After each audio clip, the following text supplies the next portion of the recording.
Las opiniones y comentarios vertidos en este programa no son responsabilidad de TV Azteca, sino de quien los emite.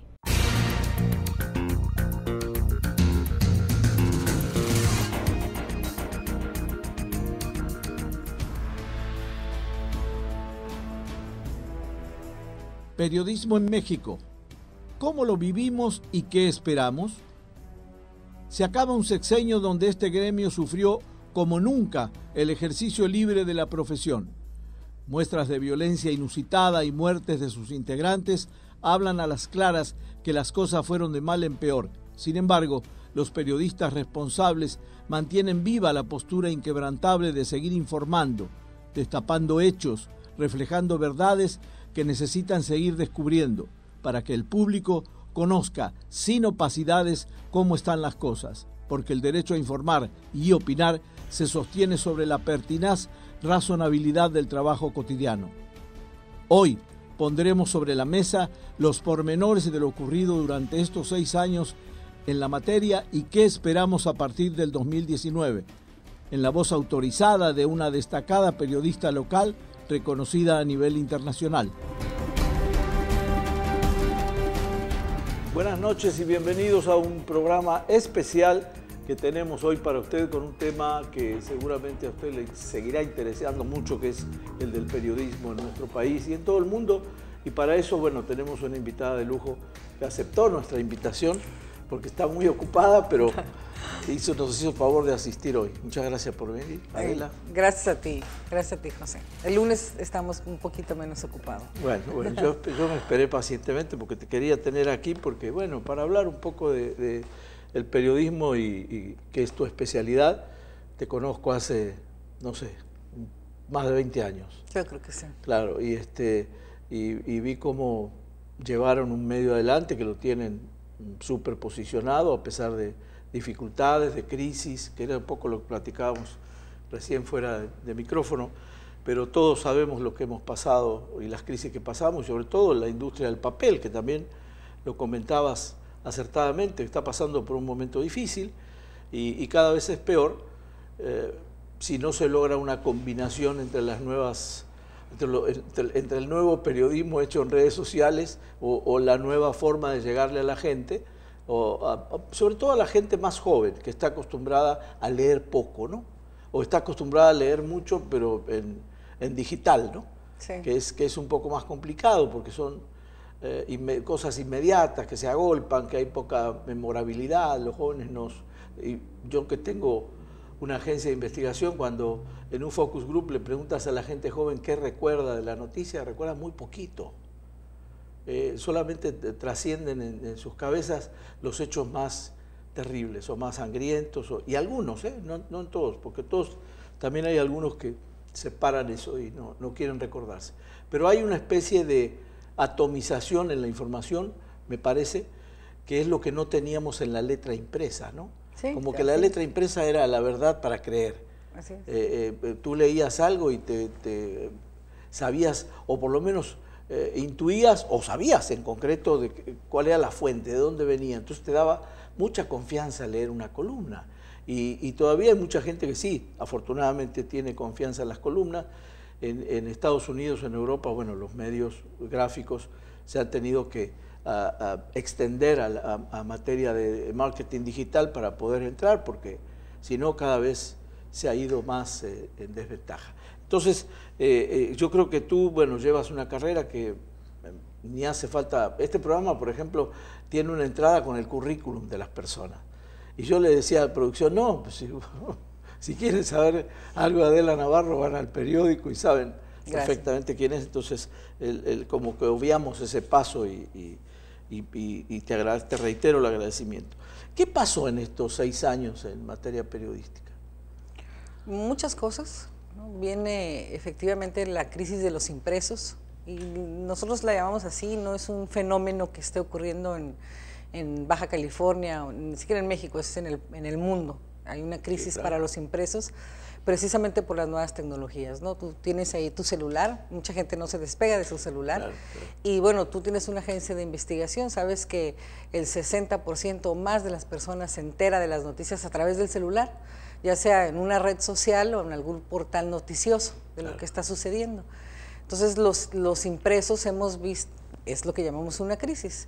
Hay casos de medios en Europa que están dejando de ser impresos para dedicarse enteramente a hacer periodismo en la internet. Hay otros casos que nos asombraron gratamente, como fue la revista Newsweek, que recordarás en 2011 publica lo que llamaron su última edición impresa, sí, y años después regresaron con la edición impresa, sí, ¿no? Entonces eso nos dio... Es un caso único. Sí, pero, es un caso único. Sí, sí, pero y ahí fue sigue, fantástico, ¿no? Claro, ahí sigue. Claro. Nosotros en el Semanario Z tenemos 38 años con la edición impresa, tenemos lo que lleva el gobierno de Baja California con la edición digital, y lo digo porque ese día, el día de la elección donde resultó ganador Francisco Vega de la Madrid, ese día nosotros iniciamos con las noticias del día a día. Antes teníamos un portal que lo único que hacía era replicar la edición impresa, ¿no? Y a partir de ese día empezamos con estar alimentando la información de lo que está sucediendo en nuestra ciudad, en nuestro estado, en nuestro país y en el ámbito internacional, pues todo el día. Estamos ahorita llevando 2 medios, como muchos periódicos en el mundo que llevan una edición impresa de la que se sostienen con estos lectores de los que hacías referencia, que confían en la palabra escrita, impresa, e intentando llegar a los lectores que se enteran por los portales noticiosos. Entonces, para mí son 2 medios. Con el mismo rigor con el que hacemos la edición impresa, hacemos la edición digital. Por eso nos tardamos un poco en lanzar una edición digital, porque para nosotros no era entrar a una justa periodística, que es lo que sucede muchas veces en internet, ¿no? Que no importa el que investigue, sino el que subió primero la información. Aunque después tengas que recular, tengas que decir que te equivocaste, que fue un error y publicar la información que finalmente se confirma. Perdón que te interrumpa, pero ahí tú corres con ventaja. Es decir, ustedes, cualquier cosa que publiquen en internet tiene el endoso del medio. A eso me refiero. Claro, el endoso del medio en un momento donde no hay credibilidad con los medios. A eso me refiero. Claro, nosotros vivimos de nuestra credibilidad. Claro, eso es. Y no podemos arriesgar a perder la credibilidad con una noticia falsa, con una noticia no bien investigada, que le demos el espacio que no merecía. Entonces, por eso nos tardamos, por eso en lo que nuestros lectores van a encontrar en la edición digital, tanto como la edición impresa, pues ha pasado por un rigor periodístico, por una serie de filtros y confirmaciones de los hechos, y que estamos seguros que lo que estamos diciendo sucedió. Entonces, no ha sido fácil,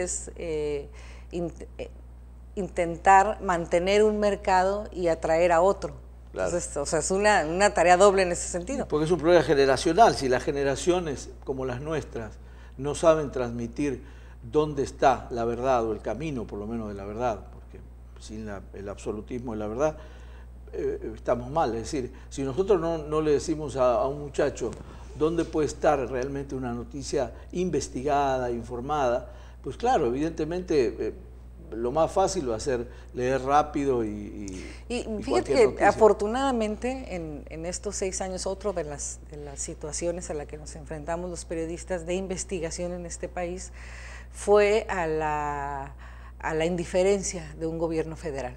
Indiferencia en muchos sentidos, indiferencia a la crítica, indiferencia a la investigación, indiferencia a los asesinatos, a las investigaciones de estos asesinatos. Entonces fue un gobierno que trató de minimizar la crítica, que trató de ignorar a los periodistas críticos. ¿No hubo reacción? Incluso... Indiferencia, no reacción. Tú viste el caso de Carmen Aristegui, ¿no? Sí, sí, o sea, decir, pues sale de la radio, bueno, ya está o la por sale, regresar.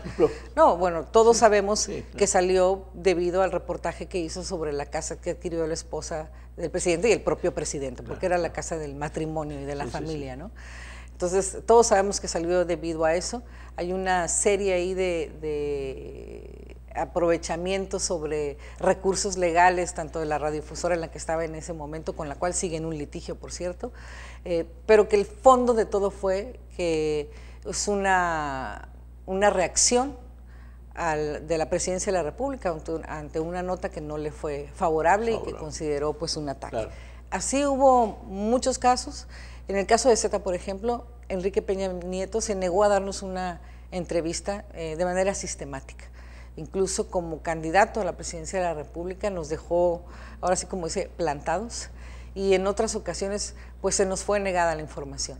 Nos fue muy difícil, como a muchos otros medios de investigación, y tengo que hacer la aclaración, aunque no debería porque periodismo es investigación, acceder a información del gobierno federal.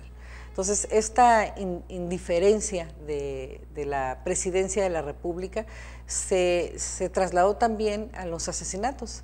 Estamos en un país que es de los más peligrosos para ejercer el periodismo de investigación en el mundo, entre los primeros 5, a veces en el lugar número 2, a veces en el 5, pero siempre entre los primeros 5, y el porcentaje de impunidad respecto a las investigaciones sobre los asesinatos de periodistas es del 99%, de acuerdo a las organizaciones de defensa y protección de los periodistas, como el Comité para la Protección de los Periodistas, artículo 19, dicen el 99% de los casos no está resuelto. Entonces hubo una gran indiferencia también en ese sentido. Hay un país muy dolido por los muertos. Enrique Peña Nieto va a terminar el sexenio con unos 150,000 ejecutados, que serían más o menos unos 50,000 más de los que terminó Felipe Calderón, y con una impunidad que en términos general rasa el 95-98%, ¿no? El periodismo, bueno, a grandes rasgos ya me lo aclaraste, o sea, el periodismo no fue tratado bien durante el sexenio, hubo asesinatos a periodistas, hubo problemas ligados a la indiferencia, como tú dices. No sé si yo te preguntaba si había más que reacción, indiferencia, porque a veces la indiferencia es peor que la reacción, porque no te hago caso, puedes decir lo que quieras. La reacción fue esa, ¿no? O sea, sacar a los periodistas de circulación.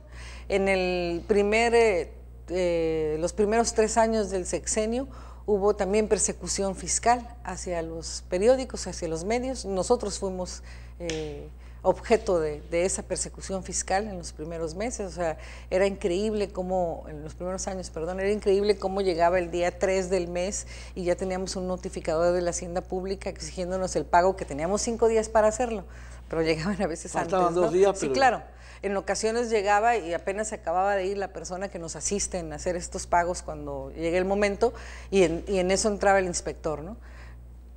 ¿Qué hacemos los periodistas? Yo, lo mismo en el semanario Z, lo mismo hacemos con una persecución fiscal o con una amenaza de una campaña de difamación o con una amenaza del narcotráfico, del crimen organizado, es darlo a conocer. Es decir, nosotros contamos con lo que llamamos una red de protección, que son organizaciones como las que te comenté, internacionales y nacionales, a las que acudimos para decir, a ver, Z está haciendo periodismo bajo amenaza en estos momentos, ya sea porque es el narcotráfico, ya sea porque es el gobierno del Estado, ya sea porque es el gobierno federal, y en sus diferentes aristas, ¿no? Desde, insisto, una persecución fiscal, una amenaza contra la vida, una amenaza de acabar contra las instalaciones del periódico, que también hemos pasado por ello, o una amenaza contra la credibilidad de quienes trabajamos en el semanario para atentar contra la credibilidad del medio, ¿no? Desprestigiarlos de alguna manera. Sí, por supuesto. Entonces, he tenido la oportunidad de participar en algunos foros internacionales en los Estados Unidos, en Europa, de defensa de periodistas o de periodismo de investigación, y lo primero que hacemos es decirlo. Así como lo decimos a nuestros lectores, lo decimos en el país o en otros países, estamos trabajando en esta condición.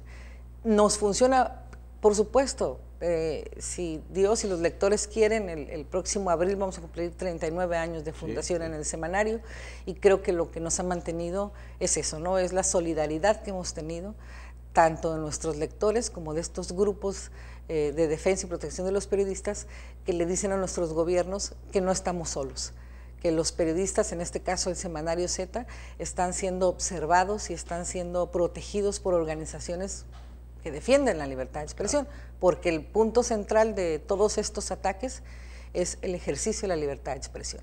Es que lo que estamos reporteando, lo que estamos investigando, no le gusta al gobierno del Estado, no le gusta al gobierno de la República, o a un narcotraficante o a un criminal organizado, ¿no? Peor tantito. Normalmente tiene que ver con los dos ámbitos, es decir, los narcotraficantes no podrían subsistir como subsisten en este país, donde tenemos cárteles que tienen más de 20, de 30 años funcionando, si no gozaran de la impunidad que les da el Estado mexicano. Y el Estado mexicano lo conducen los gobernantes. Entonces es un gobierno que le da impunidad a través de la corrupción, de la incapacidad o incluso de la amenaza a un criminal para que amenace y en el caso fatal pues asesine periodistas, ¿no? Actúe. Fíjate que tenía una pregunta que un poco me la ganaste en parte, pero es ¿cómo nos ven en otras partes del mundo? ¿Cómo ven a México en el ámbito periodístico? Hay afortunadamente en este momento en México, y ya tiene algunos años, unos 5 o 6 años, o a lo mejor desde que entró Peña Nieto, de un boom o un movimiento muy importante de periodistas haciendo investigación en el centro del país y en los estados. Entonces eso es lo que se ve en el extranjero sobre México. O sea, se ven los esfuerzos que hace Carmen Aristegui, que hace Animal Político, que hace Sin Embargo, que hace Proceso, que hace Z, que hace Río 12, que hacen un grupo de medios independientes a los intereses partidistas de gobierno o incluso empresariales y que están haciendo periodismo por hacer periodismo, ¿no? Por contribuir a su sociedad a través de la libertad de expresión. Eso se ve mucho, ¿no? Precisamente en estos días, en la semana siguiente, Rosario Mozo Castro, la editora general del semanario Z, se va a 2 semanas a un viaje a recoger un reconocimiento que le está haciendo la Fundación Internacional de las Mujeres en los Medios, con sede en Washington, a su labor periodística. Es decir, una persona como Rosario, que ha sido amenazada, que ha debido hacer periodismo con escoltas o con seguridad, y sigue haciéndolo. Es decir, dice, no, esto no me va a detener, ¿no? Entonces, esos esfuerzos a Carmen, la Universidad de Arizona le va a entregar un reconocimiento también por estos días, ¿no? A otros compañeros periodísticas, pues la Fundación de Gabriel García Márquez les va a entregar otros reconocimientos. Entonces, sí se ve el esfuerzo y el movimiento de periodismo de investigación que se está haciendo. Es muy importante, creo que ha contribuido y contribuye a la vida democrática de este país, el periodismo de investigación. Hay otros esfuerzos a través de becas, como Quinto Lab, por ejemplo, es un conglomerado de periodistas que titulan, entre otros, Marcela Turati y Alejandra Chanik, que están haciendo cursos para periodistas de los estados, incluso de la Ciudad de México, jóvenes periodistas que quieren hacer periodismo de investigación, pero que a lo mejor en sus medios o a título personal no tienen los recursos, entonces se hace una beca para promocionar el periodismo de investigación en México. Entonces hay muchos esfuerzos en ese sentido que salvan la parte en el extranjero. Y que son reconocidos en el extranjero. Ahora, a lo mejor yo formulé mal la pregunta o incompleta. Y al periodismo, en general, ¿cómo observan el periodismo, la actividad periodística por parte del gobierno fuera del país? ¿Cómo ven al gobierno con respecto al periodismo? Eso sería la... Bueno, ven, el presidente Enrique Peña Nieto ha sido muy susceptible a la adulación, ¿no? Entonces yo creo que lo ven así. O sea, últimamente la crítica ha sido por parte de medios extranjeros, digo el Washington Post, el New York Times, haciendo una crítica a la presidencia de Enrique Peña Nieto, no nada más en temas de la libertad de expresión, en general por la violencia y la política que se vive, la política interna que se vive en nuestro país. Entonces sí ven a una presidencia a la que le gusta el halago y a una presidencia que está enfrentando este movimiento de periodismo de investigación. Sí está destacado por que era la duda que yo tenía. Mira, cómo lo estaban viendo. Las redes sociales suelen ser pues un arma de 2 filos, ¿no? Entonces, así como pueden encubrar, que a Peña Nieto le sirvieron mucho durante la campaña, también nos sirvieron a los mexicanos para ver todos los excesos casi en tiempo directo que hacía o que cometía el gobierno federal y sus funcionarios, ¿no? Nos quitaron la neblina un poquito. Exactamente. ¿No? Entonces, por ejemplo, a través de una persona que tomó una fotografía nos dimos cuenta de cómo un funcionario utilizaba el helicóptero del gobierno federal para paseos familiares o personales, ¿no? Entonces tienen en las redes sociales los gobiernos también una lupa, ¿no? Que los están mirando muy de cerca. Todo el mundo trae un teléfono inteligente, o la gran mayoría de la gente tiene un teléfono inteligente que trae una videocámara y puedes tomar fotografías, ¿no? Entonces creo que al final del sexenio, como suele ocurrir en muchos finales de sexenio, ya con un desgaste natural del ejercicio de la política sexenal, pues también se ha visto esa crítica en las redes sociales, ¿no? Y hemos tenido un presidente que pues no ha sido muy tolerante en ese sentido, ¿no? Desde el no me aplauden, ¿te acuerdas? A los periodistas, hasta unas frases pues de un corte más vulgar, ¿no? Sí, así es. ¿Y por casa cómo andamos? ¿Cómo andamos en el Estado? En la parte de libertad de expresión, la parte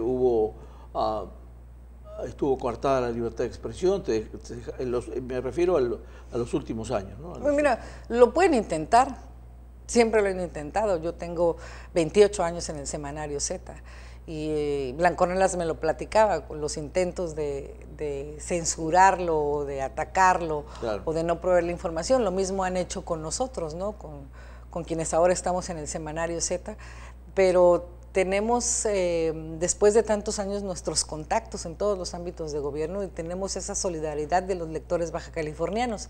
Por eso seguimos aquí. Sí, sí, sí. ¿Qué nos ha sucedido? Ha habido bueno, hace 2 o 3 semanas nos retiraron la publicidad, el gobierno del Estado, ¿no? Unos días antes de hacerlo formalmente por WhatsApp, nos visitó el director de comunicación social del gobierno del Estado para decirnos que había información que no le había gustado con referencia al gobernador y que él percibía que había una campaña de agresividad editorial hacia el gobernador. Entonces, lamentablemente, y así se lo comenté porque él fue periodista, claro, de hecho claro, yo lo conocí como reportero de una televisora local. Dije, pues es lamentable que lo vean así porque si un periódico ha sido crítico como principios y líneas editoriales, el semanario Z. No, yo creo que no hay ninguna entidad de poder que pueda decir que Z lo favorece. Z es libre. Z es un periódico claro, independiente. Claro. Lo mismo critica a este gobernador como criticó en el pasado a quienes estuvieron. Lo abordan de distintas formas, ¿no? El gobierno anterior, al cual también se criticó, porque todo ejercicio del poder es criticable, toda administración de recursos es criticable. Entonces, el gobierno de la anterior administración, pues no nos retiró la publicidad, ni el anterior a ese, pero este sí, ¿no? Ahora, ¿no hay una contradicción de que, por ejemplo, tú, de todas maneras, dices lo que piensas del gobernador? Definitivamente, a ver. Eso es libre expresión. Desafortunadamente hay medios en Baja California, en México, y supongo que en todo el mundo, claro, que venden línea editorial. No es el caso del semanario. Nosotros somos bien claros cuando platicamos en esos términos con alguna entidad de poder, como puede ser el gobierno o alguna dependencia o algún funcionario o algún partido político en campaña. Sí. Aquí estás comprando publicidad, no estás comprando notas ni portadas, no estás comprando notas favorables, ni pies de fotos, ni nada por el estilo. Es una plana de publicidad donde puedes anunciar lo que tú lo sabes. No, por supuesto. Tú trabajaste con nosotros cuántos años. Claro, ¿no? Claro, por supuesto. Entonces, ha pasado eso, ha habido intentos de hacer campañas de difamación hacia mi persona particularmente.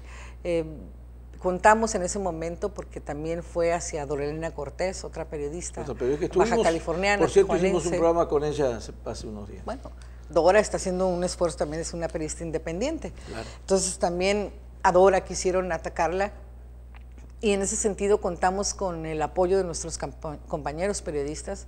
Más es algo que inédito, yo no lo había, insólito mejor dicho, claro, yo no lo había visto en Baja California, que más de 100 periodistas firmaran un desplegado contra la intención de parte del gobierno y funcionarios del gobierno de Estado de hacer una campaña de difamación contra las periodistas.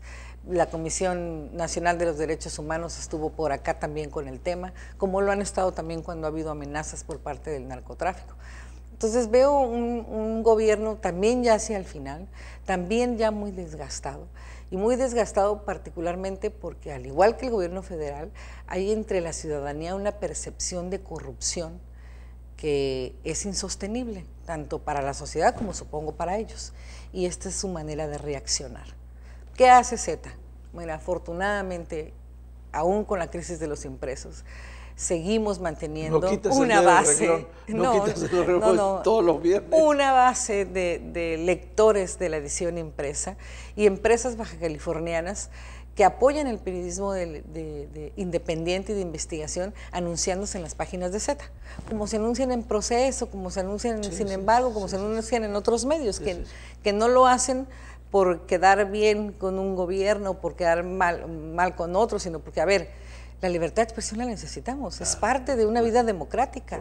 Te guste o no te guste la crítica, es lo que Pero estarás de acuerdo que es un comportamiento general, es decir, la prensa crítica es la que menos publicidad recibe en todas partes del mundo. De hecho, así es. Así es. Así es. O sea, la prensa que se supone más comercial, y aunque sea comercial, porque la prensa crítica lo que vende es influencia.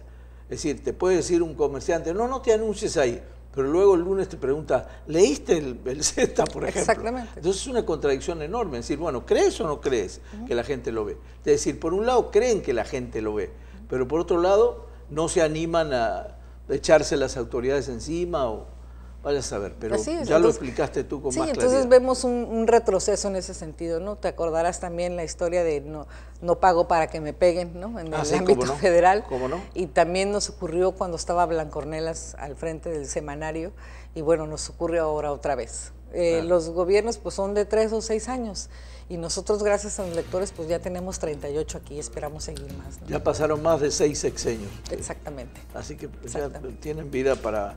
Vamos a dejar para la segunda parte, tengo otras. Mira, apenas empezamos y vamos por la 2 y ya eres muy rica en información, así que bueno. Vamos a un corte y regresamos enseguida. No se vaya, por favor, que está interesantísimo.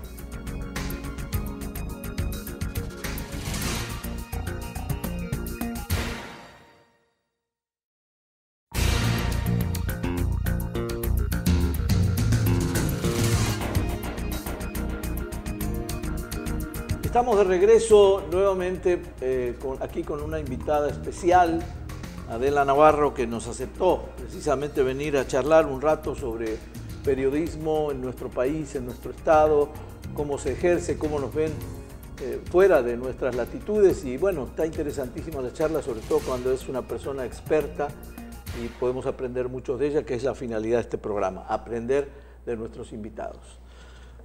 Otra vez, gracias. Gracias. Vamos a, en todo lo que hemos platicado, quiero, aunque me lo has dicho someramente, pero ¿dónde radica la libertad de expresión de un periodista? Sí, claro.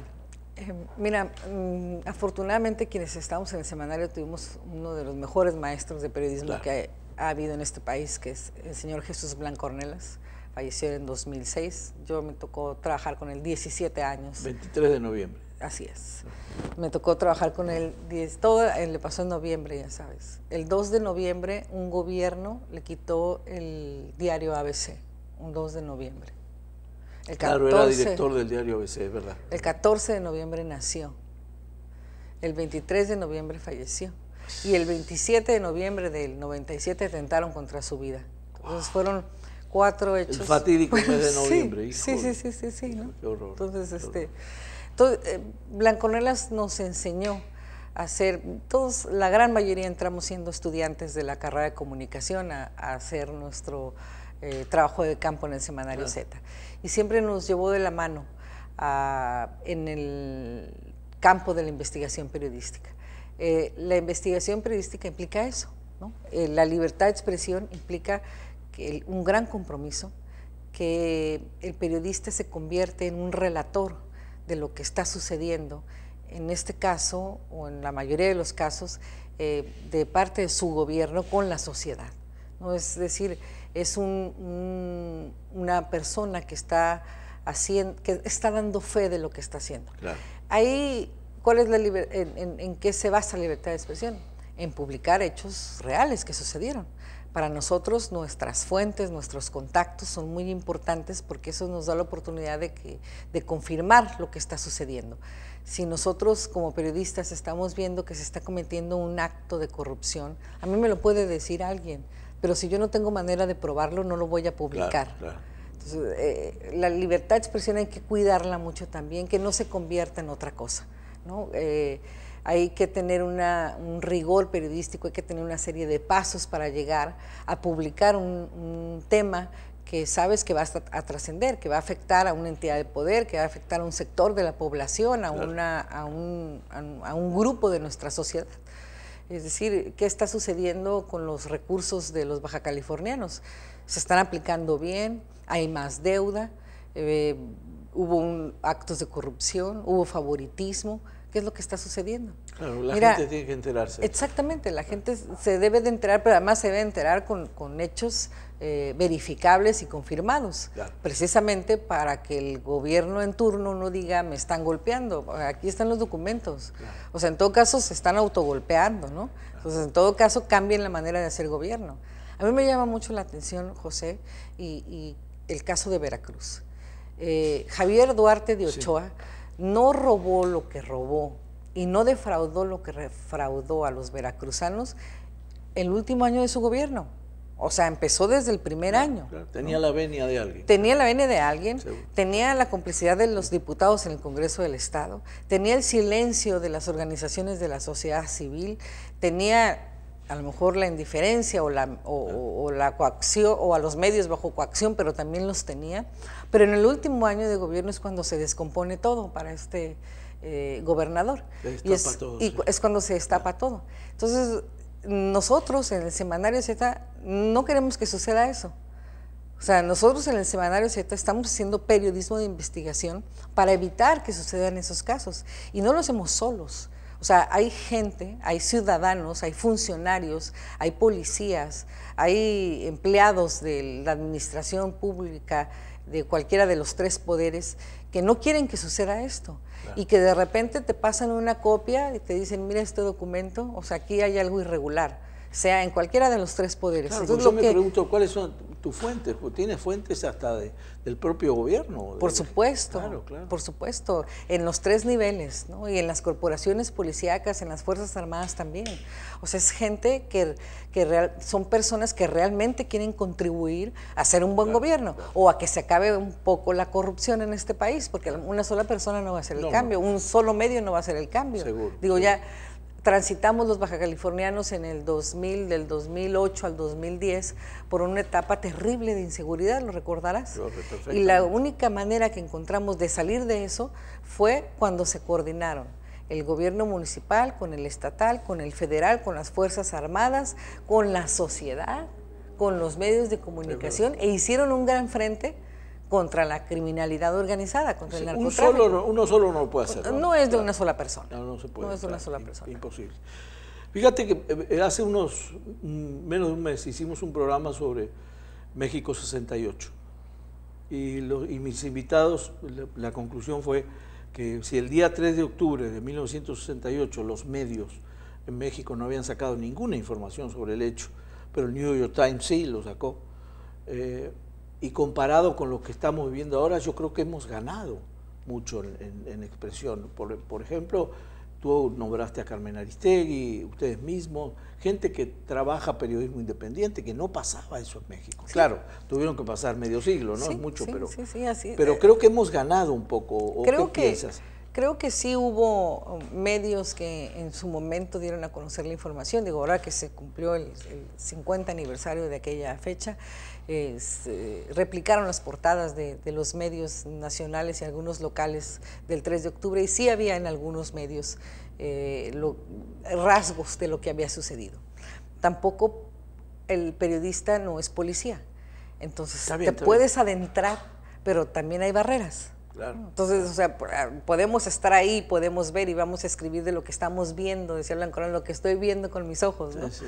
Entonces, pero también tienes barreras, a eso me refiero con el acceso a la información, que te niegan el acceso a la información. Claro. Finalmente se está develando mucha de la información que sucedió en aquellos. Quería llegar, claro. Yo pensaba todavía en los 90s, le decía a don Jesús Blancornelas que él, periodistas como él, como Julio Scherer, habían tenido que pasar por la persecución, por el encarcelamiento, incluso en el caso de Julio, por el exilio en el caso de Blancornelas. O peor Manuel Buendía, ¿no? O peor Manuel Buendía. Claro. Entonces ellos tuvieron que pasar por todo eso para darnos a esta generación, a mi generación en los 90s, la oportunidad de hacer periodismo de investigación independiente.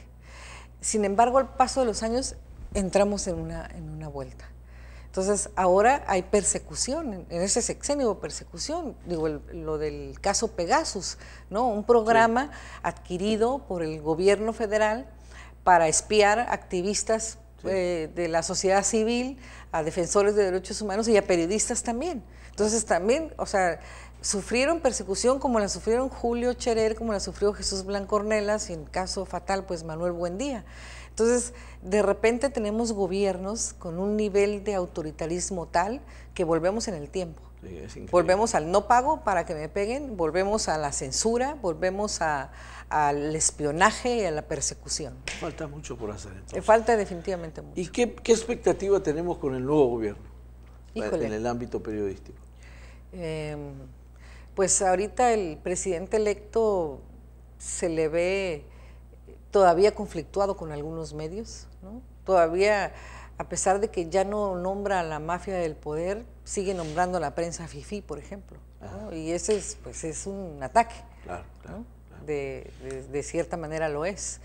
Entonces, esperemos que él sufra su propia transformación también al momento en que le pongan la banda. Claro. ¿No? O sea que ya vimos que se transformó de ser candidato a presidente electo, ahora esperemos que sufra otra transformación en el momento en que le pongan la banda presidencial y como él lo ha dicho en los últimos días, desafortunadamente en referencia a los políticos corruptos, de promover la paz, ¿no? Entonces que también sea para los periodistas y que podamos tener acceso a la información y que podamos ver transparencia y justicia. Claro. México es un país donde se necesita la justicia. Seguramente. Hemos vivido muchos años siendo testigos de la impunidad criminal, de la impunidad del narcotráfico, de la impunidad política. Entonces México requiere de justicia. Ojalá que el presidente, a partir del 1 de diciembre, sufra una transformación que nos lleve a esos niveles, ¿no? ¿Tienen buenas expectativas? No sabría. ¿Estás esperando sí, estoy esperando. que avance un poquito más? Me urge que sea el 1 de diciembre. Claro. La verdad. O sea, ahorita, ¿qué puedes criticar? O sea, ahorita las declaraciones que está haciendo pues son como presidente electo. No tiene todavía aunque parece, porque el presidente Peña, pues ya no lo vemos. Sí, muy poco, aunque parece, ¿no? Que tiene todo el poder Andrés Manuel López Obrador, pero no lo tiene. Entonces necesitamos ya que sea 1 de diciembre para empezar a ver cómo va a iniciar su gobierno y cuál va a ser la dinámica que va a llevar con los medios de comunicación. Yo he visto, por ejemplo, en el tema de la publicidad, que ha sido un tema que incluso se solicitó la intervención pues, del Poder Legislativo y de la Suprema Corte para promover una ley que regulara la contratación de publicidad por parte del gobierno de la República y los gobiernos de los estados. Ha sido un uso indiscriminado y terrible del recurso en ese sentido para comprar líneas editoriales en el país. Las declaraciones que vi de quien va a ser el coordinador de comunicación de la Presidencia de la República es que van a utilizar el 50% de lo ejercido en comunicación social, no de lo presupuestado. O sea, Enrique Peña Nieto hace unos 3 meses llevaba ejercidos como 140,000 millones de pesos en comunicación, en gasto publicitario. Presupuestado mucho menos, ya ves cómo son los gobiernos. Claro. Entonces, si el próximo gobierno dice que va a utilizar nada más la mitad, de todas maneras sigue siendo una cantidad enorme, sigue siendo una cantidad que resulta indignante para una gran parte de la población que tiene necesidades realmente apremiantes, sino en el caso de la publicidad, ¿no? Por lo menos esperemos que haya equidad y no haya medios señalados. Pero insisto, marginados. Tenemos que esperar a que llegue el 1 de diciembre para ver también eso. Nos urge entonces esperar No, sí, ya vemos muchos periodistas a los que ya nos urge que sea 1 de diciembre. Me hablaste, yo tenía una pregunta acá que era ¿qué opinas de las redes sociales con respecto al manejo periodístico? En parte me lo has contestado, pero sí, pues, mira, hay mucha improvisación en la parte periodística en redes sociales. Mucha. Y es una justa, parece que es una justa periodística de a ver quién llega primero, ¿no? Te estás contando el tiempo a ver quién subió primero la información, no quién la confirmó. Sí, no, ¿quién la investigó? ¿Quién la sube primero? Eso sí es delicado. Entonces, eso es delicado, por supuesto. Claro. porque como dices, las nuevas generaciones ya muy adentradas en las tecnologías, pues lo que leyeron en un tuitazo, como dicen, Claro, claro. pues es lo que se les queda. Y no ven que 3 minutos después, porque esto es muy rápido, hay un desmentido o hay información adicional que está yendo en un sentido contrario a lo mejor de lo que se dijo primero. Sí, sí, Entonces sí veo mucha irresponsabilidad, desafortunadamente, en las redes sociales.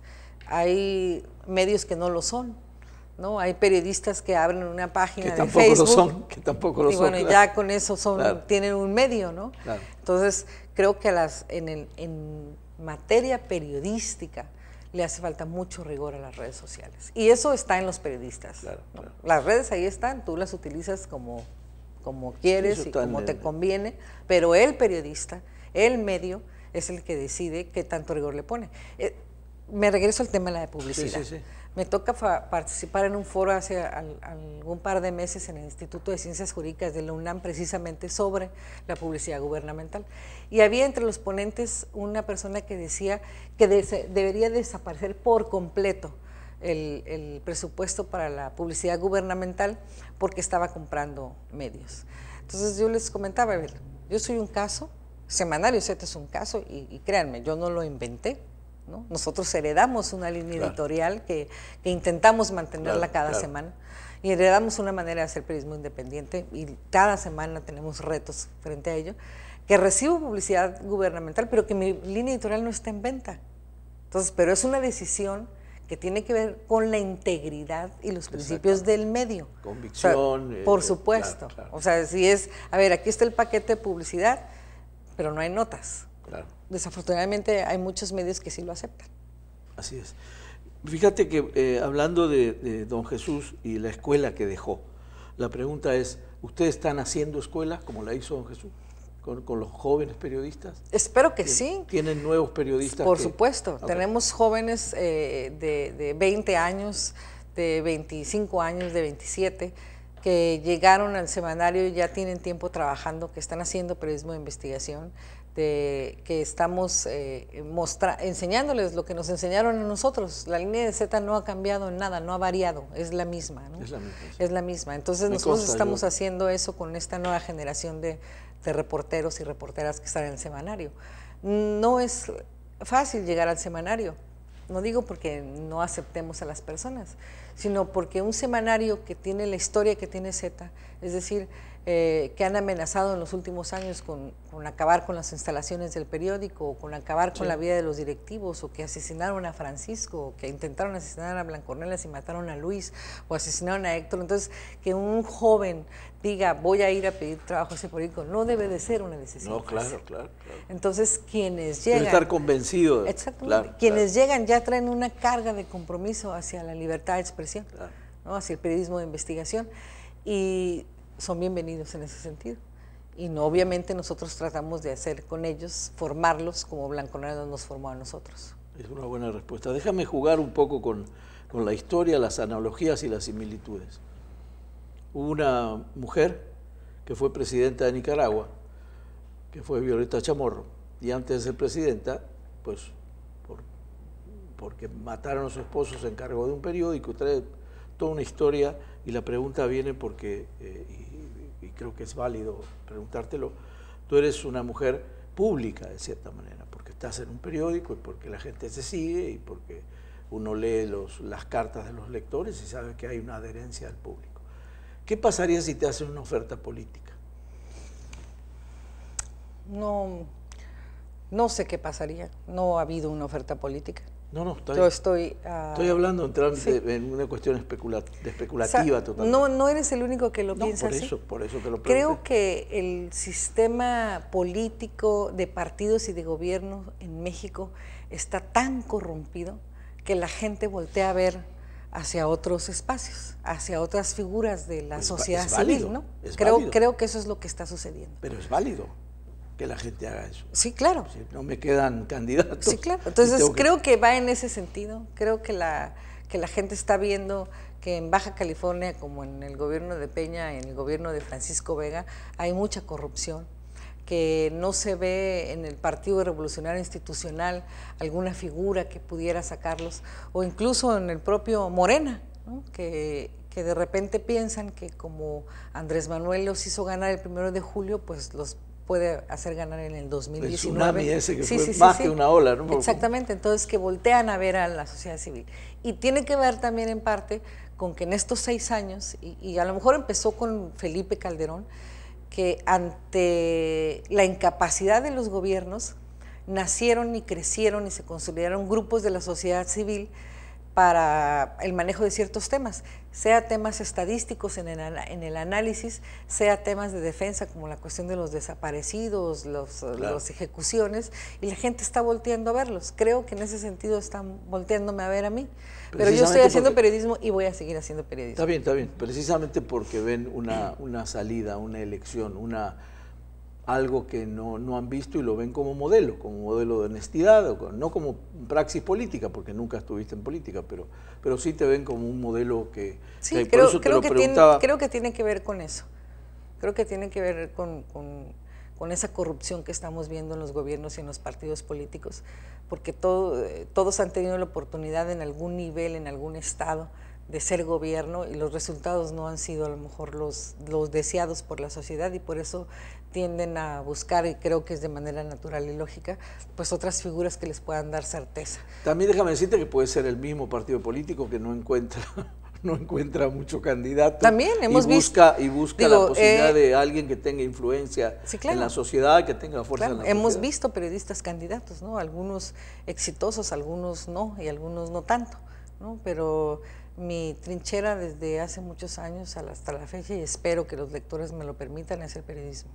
No, sí, bueno, evidentemente te lo permiten porque estás con mucha gente a favor, y eso lo vemos todos los días. Me hablabas que en el equipo de Z, o en la gente joven, hay toda una estructura que obliga un poco al joven a moverse a un periódico donde tiene muchas amenazas encima, pero ¿cuál es el rigor profesional para que alguien pueda pertenecer a Z? Todos entramos estudiando comunicación, y así sucede hasta la fecha. Las personas que llegan al semanario llegan en sus últimos semestres. Yo entré desde el primer semestre. En cuanto terminé el primer semestre de la carrera. Me acuerdo de ti del año 91 o 90. Bueno, por supuesto, sí, entré en el 90. Entonces, a la fecha, todos mis compañeros reporteros han entrado a la redacción siendo estudiantes de comunicación. ¿Y periodismo? Si viene un periodista, es decir, que estudió periodismo en otros puntos del país o... No, sí, también, por supuesto, sí. No carreras afines, digo, Ortiz Franco era abogado, ¿no? Un excelente abogado, licenciado en Derecho. Entonces, era de hecho nuestro abogado, era el que consultábamos, ¿no? Ahora ya desafortunadamente lo asesinaron y nosotros tenemos que andar buscando otros abogados para consultar, pero o sea, las carreras que son afines, ¿no? Claro. ¿Tienes miedo de seguir ejerciendo la profesión? No. Porque una cosa es que uno diga, es una mujer valiente, todos te tenemos por una mujer muy valiente. Mira, a mí me apasiona mucho mi oficio, me apasiona mucho el periodismo, me apasiona el semanario Z, y trato de no pensar en el miedo, porque el día en que piense en el miedo es probable que comprometa la línea editorial, y eso es algo que no puedo permitir. El miedo paraliza, claro. Exactamente. Entonces es algo que no podemos permitir, ¿no? Contaminar la línea editorial libre del semanario Z. Entonces, hago mi trabajo, hacemos todos en el semanario nuestro trabajo con el rigor periodístico que es necesario, en una labor de equipo, porque no estoy sola, César René no está solo tampoco, claro, ¿no? Tenemos un gran equipo de jóvenes periodistas, reporteros, administrativos, que están contribuyendo para este proyecto Libertad de Expresión. Fantástico. Me quedan un poco tiempo y algún par de preguntas más. En parte me contestaste alguna que fue un poco la línea de digital, cómo la están tratando de impulsar, o la están impulsando ya junto con el periódico. Así es. Prácticamente. Así es. El periódico sigue imprimiéndose, el periódico no va a pasar como pasó con... claro, es otro caso. Esperemos por la jornada que empezó siendo un poquito impreso y luego fue digital y luego... Nosotros vamos a mantener el impreso hasta que los lectores nos lo permitan, ¿no? Somos muy románticos en ese sentido con la letra impresa. Entonces vamos a seguir. Dicen los estudiosos, y tú lo sabrás, que los impresos tienden a desaparecer. Espero que estén equivocados. Yo también. Y que podamos mantener los dos medios de comunicación, como es la edición impresa y la edición digital, ¿no? Yo también espero lo mismo. ¿Cómo les ha ido? Hay un libro magnífico de Eco. Ajá, de Humberto Eco. Sí. De Humberto Sí, Eco, que dice, los libros, nunca acabarán los libros, ¿no? Sí. Sí, bueno, Humberto Eco es un defensor de la letra impresa, un defensor de la... Y crítico de las redes sociales, Hora Cero, como pocos. Critica muchísimo las redes sociales y bueno, no le falta razón, imagínate la autoridad que estamos hablando, un hombre que sabía mucho de periodismo y en general sabemos de la carrera. Bueno, creo que me has contestado muchas cosas que, algunas ni pensaba preguntártela, pero me salió, bueno. Lo de la política me salió porque escuché varias veces que está siendo tentada por la política, digo, quiero oírlo de ella, que me lo diga si realmente estamos así. ¿Cómo interviene en el periódico la familia, don Jesús?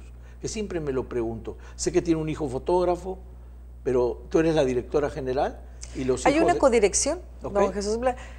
Don Jesús Blancornelas estuvo un año, cuando él supo que se iba a morir, para arreglar su sucesión en el periódico y me imagino en su familia, ¿no? En el ámbito privado.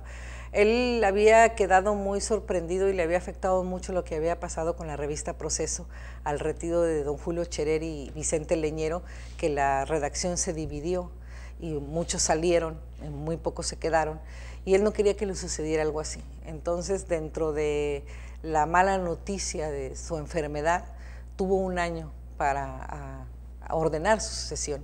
Entonces, él quiso regresar a lo que es una codirección, como la tuvo en el inicio del semanario ZL, junto con Héctor Félix Miranda, y entonces hizo la corrección con César René Blanco Villalón y tu servidora. Entonces, somos una codirección en ese sentido. Bueno, tú eres de las más, casi, no la fundadora, pero sí estás de las más antiguas. Tengo 28 años ahí. Claro. No hay gente que tenga 28 años ahí. César ahí nació, ¿no? En el periodismo de su papá, entonces obviamente pues tiene más tiempo. Yo tengo 28 años ejerciendo el periodismo, todos en el semanario Z, 12 años como directora ya. Y bueno, te digo, insisto, hasta ¿Nunca que los trabajaste lectores para ningún otro medio? Para ningún otro medio. Colaboro para, sin embargo, colaboré para Newsweek. Eventualmente me han publicado columnas en Reforma, en Proceso, en el Universal y así. Pero de tiempo completo nada más para ¿El Z no se le dio por hacer televisión o televisión por internet tampoco? No, todavía no. Ojalá se nos dé en algún momento. Yo creo que también sí, hace falta rigor periodístico en la televisión. Pero claro, mucho. Claro, es dar la cara, ni así más es, ni menos. Mucho. Es decir, no es lo mismo que hablar en un impreso, en este caso, bueno, el impreso yo siempre tengo confianza y ni siquiera quiero hablar de eso porque soy muy inclinado a la materia impresa, porque sé que tiene un trabajo de desarrollo periodístico detrás, una seriedad, hay otra cosa. Estamos cayendo en una cosa tan etérea ahora que te mandan una noticia en contra, después para aclararla cuesta más el trabajo que el muchacho que se metió y puso una información en redes y la subió. Bueno, es que ahora son multimedios, ¿no? Hay que estar en la radio, en la televisión, en el digital, en el impreso, hay que estar en todas partes, ¿no? Entonces, a ver si se nos da en un futuro. Ojalá. Ojalá. Te agradezco de nuevo a ti, José, que hayas venido y esta casa y el programa está abierto para ti. Muchas gracias. Gracias. Hemos tenido una charla muy amena con Adela Navarro y espero que este programa le sirva a mucha gente. Buenas noches. Gracias.